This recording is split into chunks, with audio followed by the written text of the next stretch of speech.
Hey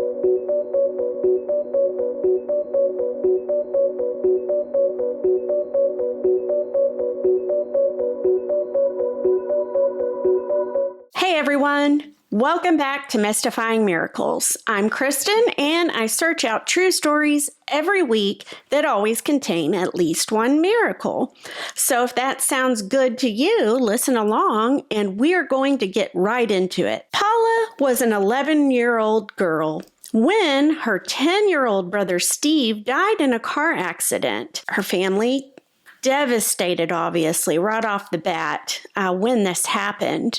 And she says that despite it being such a painful time in her and her family's lives, it actually brought them closer and it strengthened them and their faith, she said. And back then, after that occurred, Paula sometimes, as a little kid, she'd imagine her brother Steve up in heaven with Jesus, kind of tugging on his arm as if to say, Dad, Paula needs help. You know, whenever Paula was in any kind of trouble or stress, she kind of imagined that, which I thought that was sweet, a sweet childlike sentiment, you know. But as Paula grew and matured, she obviously knew that, okay, that was younger thinking, I guess. And she learned that God was always aware with what was going on with her, and he was concerned about her and her life and what happened. Therefore, she didn't need to think up these elaborate things like she did when she was a child, as if just, seeing Steve grab on Jesus or God's arm, to tell him that Paula needed him. Paula knew that God was just always there. And one day, God proved to her in an unbelievable way, and it happened when her family was taking a trip to Port Austin, Michigan. They happened to own a little cabin, just a family-owned cabin, since they were kids. So they were used to going there every year, sometimes a couple times a year. And Paula just says it's just a place to relax. You look at the beautiful scenery. It was right off Lake Huron. She says all their cares were gone anytime they were at the cabin. So, she was ecstatic, when they told her, we're going to take a trip down there. She was like, yes, count me in. It's now 1984, and they're planning that trip to the cabin. And her sister, Sarah, is also going. Now, Sarah lived in Detroit, so she was planning to take the 100-plus mile trip all the way to the cabin. The only thing that would make that trip a little more bearable is that they would be riding together, Paula and Sarah. So, they could chat, laugh, have fun, just be together so they're not driving alone. Also, there's only one highway that they could use to get to the cabin and get back home. And that highway was a one lane going this way and one coming the other, and that was it. So due to that, it was always pretty frustrating and the traffic was always pretty bad. The girls would be leaving after work on a Thursday evening, and it was starting to get a little bit darker when their work days ended and they're packing up the car, Paula's 1979 Dodge Aspen. And so they're packing it up, getting ready. They're ecstatic, can't wait. And they're about to start the car and set out the trip when they hear a little warning across the radio come on. And it was a weatherman warning about driving conditions due to freezing rain. Well, this was common, right? This was a common occurrence in Michigan. So the girls were used to this. This was nothing new. Not like myself in Texas. We can't drive on anything, not even regular snow. So these people up north, they're prepared for this. Every winter this happens. The girls kind of looked at the street and they were like, it's dry. It looks fine. This is no biggie. So they continue on their way anyway. The girls were going about 55 miles per hour on Highway 53, and they were just having a good time, chatting, laughing, like sisters do, and just enjoying the ride. And traffic was pretty bad. They hadn't encountered any freezing rain or ice Everything was going great despite the traffic. So they're just going along their way. And that's when Paula hits a patch of black ice. Her car starts to spin, and starts going off the road into a snowbank. And as the car's spinning, and her sister, Sarah, yells at her, "Paula, take your hands off the wheel." So there was just an eerie silence as this car is spinning, the girls are inside, and Paula's thinking to herself, this is it. We're going to die.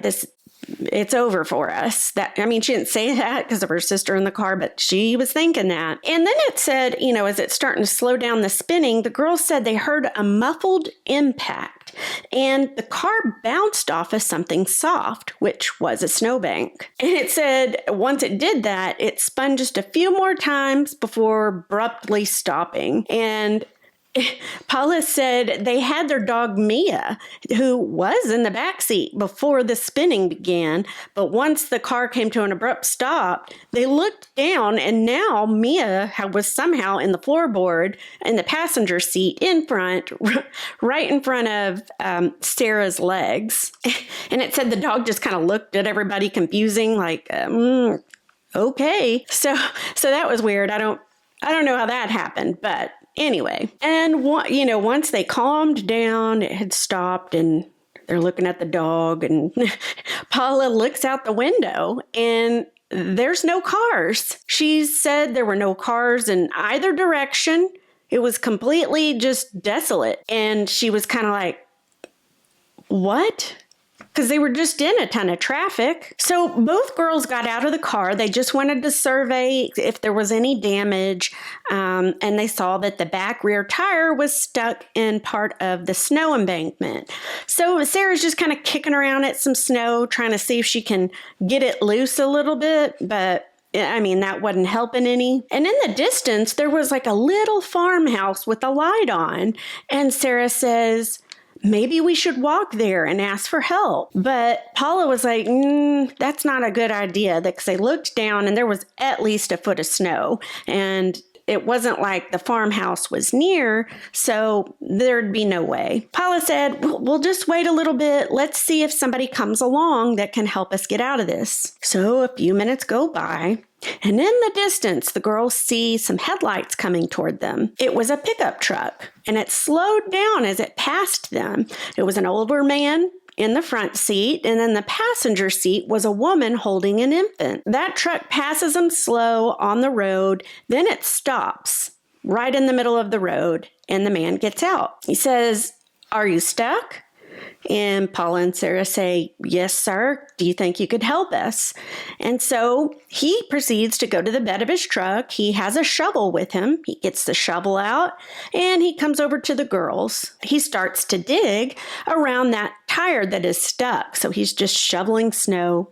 Meanwhile, while he's shoveling, the girls see another car in the distance. They can see the headlights. As it came into view, they could see that it was a state trooper. The man got out of the car. He was a very tall, slim, but muscular gentleman. And he kind of got out and he looked at the girls and he looked at the street and he joked with them. He said, "Are you girls responsible for this mess?"